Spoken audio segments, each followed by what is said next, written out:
Ja, dann steigen wir gleich ein mit Sherpa Romeo. Das Romeo Project steht für Rights Metadata für Open Archiving, und es war ein von JISC gefördertes Projekt, was von der University of Loughborough 2002, 2003 ins Leben gerufen wurde. Also es ist schon etwas älter.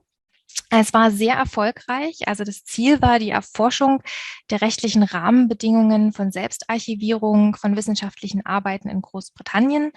Und ja, wie gesagt, weil es so erfolgreich war, wurde es dann übernommen durch Sherpa. Sherpa steht für Securing Hybrid Environment for Research Preservation and Access.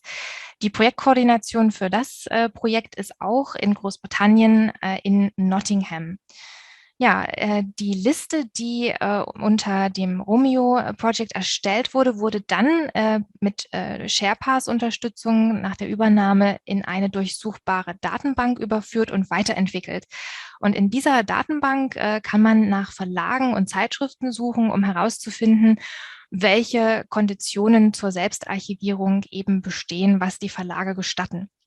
Und ja, plus zur Anmerkung vielleicht auch, weil wir jetzt über die Namen und die Entwicklung gesprochen haben, ohne Romeo kein Juliet und andersrum, weil Sherpa Romeo insgesamt so erfolgreich war, hat Sherpa noch einen weiteren Service entwickelt, nämlich Sherpa Juliet.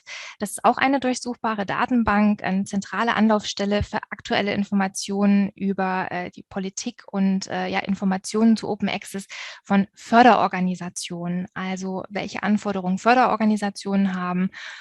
Jetzt kurz etwas zum Einstieg noch, ein paar Hintergrundinformationen.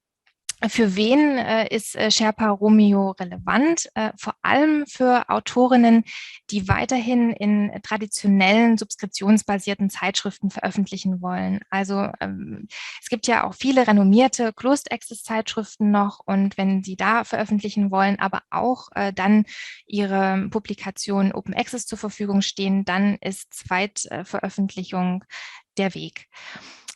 Dann berechtigte Frage, warum sollte man zweit veröffentlichen? Eine ganz einfache Antwort, weil Open Access Artikel einfach häufiger zitiert werden. Also AutorInnen, die ihre Aufsätze in Online-Archiven zweit veröffentlichen und damit dann wirklich weltweit frei zugänglich machen, werden bis zu 19% häufiger zitiert. Das war das Ergebnis einer Studie von Jim Ottavani von der University of Michigan, die 2016 bei PLOS ONE erschienen ist. Und es gibt weitere Studien, die zu ähnlichen Ergebnissen kommen.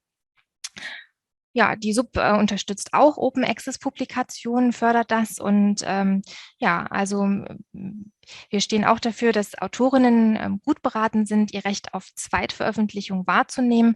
So können sie dann die Sichtbarkeit ihrer Forschungsergebnisse und auch den Impact-Faktor erhöhen. Für Sie als Angehörige der Universität Bremen steht Ihnen da der Dokumentenserver Media kostenlos zur Verfügung. Und insgesamt funktioniert das mit der Zweitveröffentlichung natürlich nur, wenn die Verlage mitmachen, und wie gesagt, Verlage gestatten die parallele Selbstarchivierung von Publikationen auf Dokumentenservern wie Media, allerdings nur, wenn bestimmte Bedingungen und Auflagen erfüllt sind. Bei diesen Bedingungen und Auflagen handelt es sich meistens um den Zeitpunkt der Veröffentlichung, also besteht ein Embargo oder sogenannte Sperrfrist. Und der zweite Hauptpunkt ist die Dokumentenversion, die veröffentlicht werden kann. Und zwar gibt es da drei große Bereiche. Einmal so die Verlagsversion, das Postprint oder das Preprint. Und weil das ziemlich viele Informationen sind, ja, gibt es eben Sherpa Romeo, und ist Sherpa Romeo als Tool so nützlich. Sherpa Romeo bietet nämlich eine Orientierung, was Verlage den Autoren erlauben. Es sammelt die Informationen und stellt sie kostenlos weltweit zur Verfügung. Ja, bevor ich jetzt mit Ihnen dann mal direkt zu Sherpa gehe und das an einem Beispiel präsentiere, noch ganz kurz einen Exkurs zu den verschiedenen Publikationsversionen, weil das besonders auch relevant ist dann bei der Suche bei Sherpa. Ja, es gibt einmal, wie gesagt, das Preprint, dann gibt es das Postprint und die Verlagsversion. Das Preprint ist sozusagen eine Basis, das ist die Rohfassung eines Artikels und damit die ursprünglich eingereichte Fassung. eines Zeitschriftenartikels. Das Postprint ist dann schon einen Schritt weiter. Es ist die akzeptierte Manuskriptversion. Es ist also die Fassung, die das Begutachtungsverfahren durchlaufen hat. Also Peer Review hat stattgefunden und die Veränderungen, die Hinweise sind eingegangen und berücksichtigt worden. Aber im Satz und in der Seitenzählung unterscheidet sich die Version immer noch von der publizierten Verlagsversion. Und die Verlagsversion ist eigentlich dann selbsterklärend. Das ist die Version, die dann letztendlich im Verlag erschienen ist, die im Verlag erscheint. Ja, dann kommen wir jetzt zu Sherpa Romeo. Wie gesagt, das ist eine Datenbank, die unter dem Link, der da angegeben ist, zu erreichen ist, weltweit kostenfrei. Ja, Verlage haben unterschiedliche Policies oder Richtlinien, was Zweitveröffentlichung anbelangt. Und mit Sherpa Romeo kann man die Verlagsrichtlinien oder aber auch die Open Access Richtlinien individueller Zeitschriften abrufen. Hier muss man noch mal kurz erklären vielleicht. Also manchmal haben Verlage insgesamt eine Open Access Richtlinie für alle Zeitschriften in ihrem Programm. Manchmal haben aber auch verschiedene Zeitschriften, die zu dem gleichen Verlag gehören, verschiedene Open Access Richtlinien. Und Sherpa kann man eben sowohl nach den Verlags- als auch nach den Zeitschrifteninformationen durchsuchen. Und wie gesagt, es ist sehr praktisch, weil das eine Datenbank ist, eine Stelle, Anlaufstelle, in der alle Informationen dann gebündelt zur Verfügung stehen. Wir sind bei der Sherpa Romeo Seite, wie gesagt, einfach den Link gefolgt und das ist die Startseite. Sherpa Romeo ist nur auf Englisch verfügbar.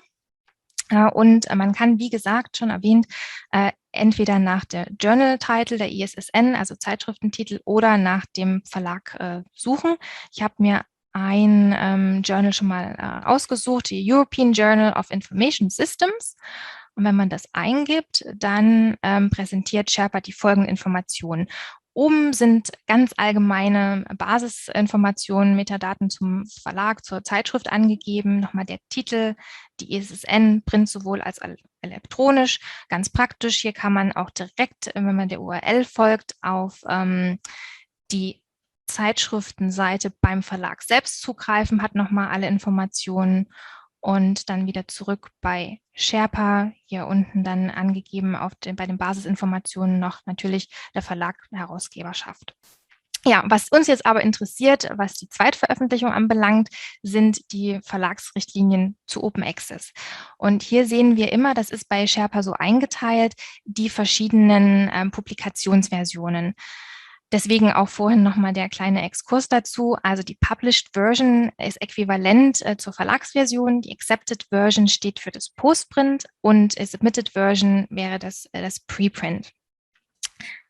Hier bei Sherpa gibt es erstmal dann eine Slide, wo ganz kurz und knapp Informationen über Symbole vermittelt werden. Wenn Sie hier rechts sehen, gibt es aber auch noch als Plus-Symbol. Da, ja, wenn man draufklickt, kriegt man noch mehr weiter ausgeführte Informationen zu den verschiedenen Bedingungen, die erfüllt werden müssen. Ja, dann fangen wir vielleicht gleich bei der Verlagsversion, bei Published Version an. Wenn Sie ein Pfundsymbol sehen, dann heißt es ja leider, es ist ein Open Access Fee, also ein EPC mit dieser Veröffentlichungsversion verbunden. Es muss ein Open Access Fee bezahlt werden. Eine Embargofrist, dadurch, dass es eben dieses Open Access Fee gibt, besteht dann allerdings nicht.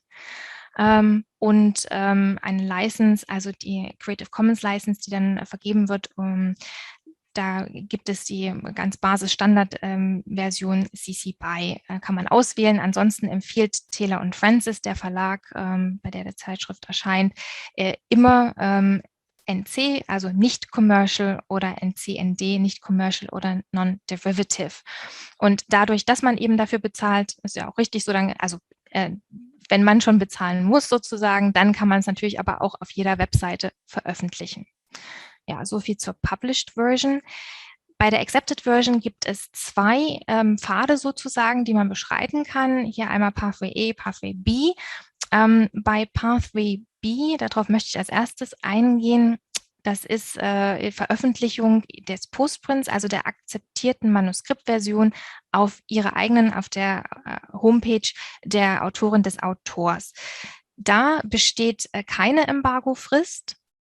Es gibt nur ein paar Basisauflagen sozusagen, ne? Also man muss dann zum Verlag linken, zu der ursprünglichen Version, zur veröffentlichten mit einem DOI, und Taylor & Francis hat auch ein vorgegebenes Statement, was man da im Postprint noch mit erwähnen sollte. Ja, was vielleicht und aber auch am relevantesten ist, wenn man in einem größeren Repositorium, sei es ein institutionelles, wie bei uns im Media-Dokumentenserver, oder auch ein fachliches Repositorium, ein Subject Repository, wie zum Beispiel SSOR oder Econ-Store für die Wirtschaftswissenschaften, wenn man da veröffentlichen möchte, dann gibt es mehr Auflagen. Und zwar gibt es dann eine Sperrfrist, die einzuhalten ist, 12 Monate. Und Taylor & Francis gibt hier dann auch die Lizenz vor. Also das kann man nicht allgemein unter CC beistellen, sondern da sagt dann Taylor & Francis bitte nur nicht kommerzielle Nachnutzung. Ja, so viel dazu. Was jetzt noch zu Sherpa Romeo zu sagen ist, das waren jetzt die Vorteile, ne? Man hat eine Datenbank, die man durchsuchen kann, eine Anlaufstelle. Auf der anderen Seite, wenn man jetzt hier unten schaut, die Record Information, die Information dieses Beitrages, ist zwar dieses Jahr aktualisiert worden, aber das ist schon über 6 Monate her. Das heißt, diese Verlagsrichtlinie, die verändern sich durchaus, und die Frage ist immer, ist die Information aktuell? Es kann auch sein, dass eine Zeitschrift den Verlag wechselt. Ist das immer aktuell dann in der Datenbank reflektiert? Wenn man auf Nummer sicher gehen möchte, sollte man halt letztendlich doch auf der Verlagswebseite nochmal nachlesen. Und wenn Sie Fragen haben, können Sie sich natürlich aber auch immer jederzeit gerne an uns, an das Team der SUB wenden. Ja, weiterhin vielleicht noch kurz, weil das System ja doch hauptsächlich auch englischsprachig in Großbritannien aufgebaut wurde. Deutsche Verlage sind vertreten, besonders auch die großen, wie zum Beispiel De Gruyter. Es sind aber, wenn es um die kleineren Verlage geht, da ist es dann schon die Frage, ob die auch bei Sherpa gelistet sind und ja, ob überhaupt die Verlage die Open Access Informationen veröffentlichen. In dem Fall ist es nötig, dann eben den Verlag selbst nochmal anzufragen, und wenn Sie da Frage oder Unterstützung bräuchten oder gerne hätten, dann kann sich da auch die SUB gerne für Sie mit einsetzen.